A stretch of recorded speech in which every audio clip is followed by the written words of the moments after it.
Hi. All right, so I'm gonna do another video right now because the weather is cooperating and I've just had so many things coming up that want to be shared. So last week I posted on Facebook. Please go check it out. Okay, I get asked a lot because I talk about intuition a lot and intuitive living and the ease of living an intuitive life. And people ask, do you think that it's possible for everyone to reach the level of intuition that you talk about? Yes, we are all of us intuitive because we are all of us human, and God gave us all the same ability to have that intelligence to guide us to where God didn't just drop us here and say, find your way. He gave us a map and he gives us the instructions. He whispers in our ear every moment of every day where we should be going. Anytime we have a decision to make, whether it's what we want to eat, or what we're going to be doing for the day, whether we want to plan that trip or plan that trip, whether our kids, we should say yes to them about this decision, about that decision, whether it's from the food that they want to eat to the places they want to go. We wind up making hundreds of decisions a day. And we can make all of that so much easier for us, whether it's about our health or about our finances or about our relationships, if we do it intuitively. So I posted these beautiful cards that I had so much fun making about the different intuitive abilities that people have. Now, some of them are called clairsenses, and those are like clairvoyant, where people have visions about things, or clairtangent, where people can touch things and sense something about what they're touching. A lot of healers have this. They can touch their client and sense what's going on for them in a really deep way that the client did not share with their words, but we can feel it with our hands, and don't get all spooked out like, oh, I'm never going to let a healer touch me. Nothing will be shared. No intelligence from your body will be shared that you don't want us to know. But so there's all these different clairsenses, and I invite you to read them and see if any of them sound resonant. Like maybe you've experienced something and you just haven't realized that you experienced it. And then there's also the telepathic senses. And anyway, I invite you to just hop onto Facebook and read the cards. And my timeline, Devorah Harrell, written the same way that it's written on my channel. And just, if you want to be an active participant and tell me, oh yeah, I've described, I've had that, or I've never heard of any of these, don't experience any of these, what are you talking about?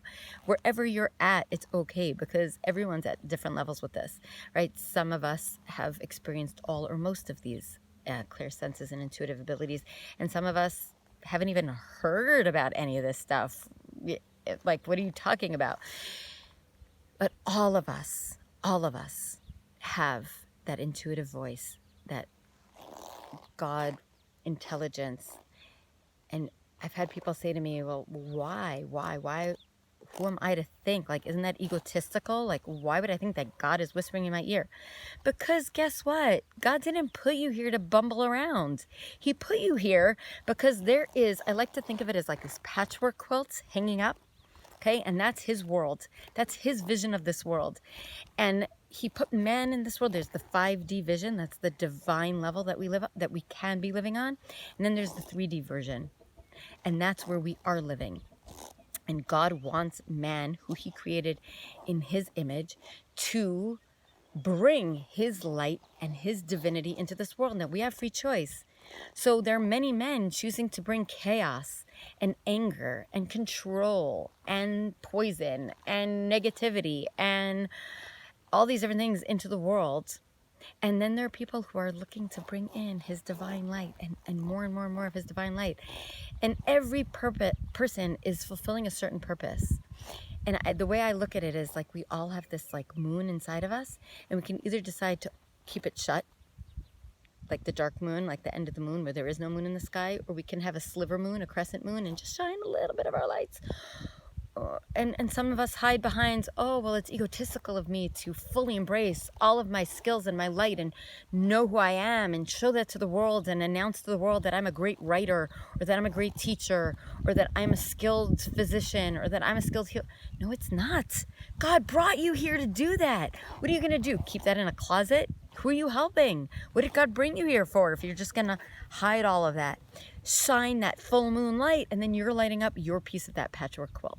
That's how I see it. Like we're all like, what's it called? That machine that sends the, oh my gosh, that sends the image onto the screen. We are all that. We are all of us that, oh my gosh, what is the word? In Hebrew, it's called the makren, that sends out that image. We, all of us, are that, have that light, and that we're supposed to be sending it out there. It is not egotistical to think that God is sending you the messages how to get to that point. He wants you to bring his light into the world. He is whispering that into your ear. Listen, listen. When he tells you to nap, listen. When he tells you to skip doing the groceries and just go home, listen. When he tells you you should go do those errands now, listen. When he tells you take that vacation, don't take that vacation. Invest this money, don't invest this money. You know, send out that ad, don't send out that ad. Take this job, don't take this job. Listen. When you walk into a room and there's no one there that you want to be with, but you accepted this invitation to the party, you don't need to stay just because you said yes to the invitation. If you don't feel like that place is resonating for you, if you have this voice that says, get out of here now, walk away. You design your life. You don't owe it to anyone to stay in a situation that's uncomfortable for you when your intuition's yelling at you, you don't need this, get out of here. Make decisions based on what resonates for you. Listen to that voice that's whispering in your ear, guiding you, and you will get from point A to point B to point C to point D to shining your full light out onto that beautiful patchwork quilt. And watch all the other people shining their lights too, because the more we allow ourselves, the more we listen, the more we let ourselves progress, the more we take those steps and live in that ease of living that comes by listening to this intuitive voice, the more we see that patchwork quilt just lighting up and making this world more beautiful, more light-filled, more love-filled, more divine, loving place. So sending light and love to all of you. You are all of you intuitive. All right, looking forward to seeing you on Facebook. And please write your comments below. I'd love to hear what you have to say about this. Bye.